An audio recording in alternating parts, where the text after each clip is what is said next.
ഇന്നൊരു probiotic breakfast ആയാലോ? അതെ, പഴങ്കഞ്ഞി. കുഴിയൻ ചട്ടിയിലേക്ക് തലേദിവസത്തെ ചോറിടുക. അത് മോരും ഉള്ളിയും മുളക് ഉടച്ചത്. അതിലേക്ക് തലേദിവസത്തെ പഴുത്ത മാങ്ങാക്കറി. മാങ്ങയും 2-3 ഇടണം കേട്ടോ, ഞെവിടി കിടക്കാൻ വേണ്ടി.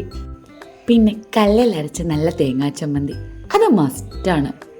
പിന്നെ മുളകും പുളിയും കൂടി അരച്ചത്. കടുവ് മാങ്ങാച്ചാറില്ലാതെ എന്ത് പഴങ്കഞ്ഞി.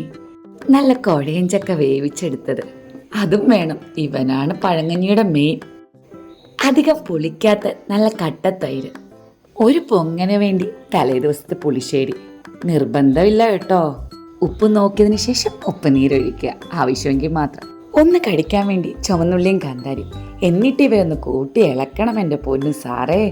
അയ്യൊന്നും വിചാരിക്കണ്ട, കൂട്ടി ഇളക്കാതെ എന്ത് പഴങ്കഞ്ഞി. ഈ വെച്ചിരിക്കുന്നതിൽ ഉണക്കമീനും മാത്രം ഒരു ഗുമ്മുള്ളൂ, ബാക്കിയെല്ലാം പൊങ്ങനാണ്. എന്നാ കുടിച്ചേക്കാം.